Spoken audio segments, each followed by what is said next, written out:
Hello and welcome back. So in this video we will see how to draw polygon. Like this is the polygon we can see here, and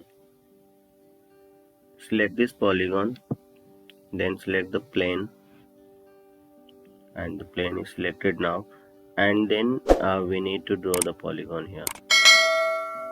Like I'm drawing this way. So the polygon is created.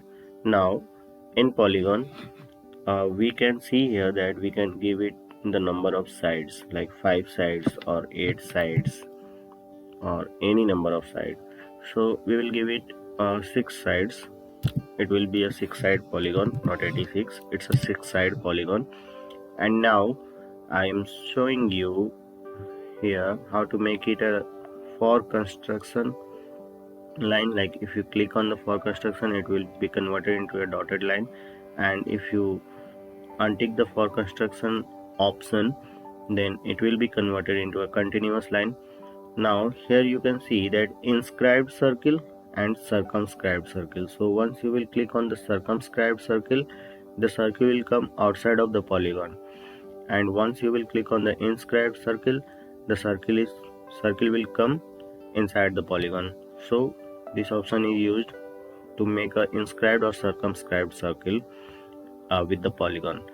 So here we are creating an inscribed circle with 6-side polygon, and I'm clicking on the close dialog button, and now the polygon is created. So this is how we create a polygon. And now click on the smart dimension, click here, and you can give it a dimension. So this way we will give it a dimension like 50. So the 50 mm dimension is given to this side, and this 50 mm will be applied on all the sides of the polygon. So the 50 mm diameter is given, and now we will select this point, hold the control button and select this point, and we can make it horizontal. And once we will make it horizontal, so this polygon is fixed in the horizontal position with 50 mm sides. So now this polygon is fully defined. This is how we create a fully defined polygon in SolidWorks. So thank you for watching this video, and make sure you are creating any sketch in the fully defined condition.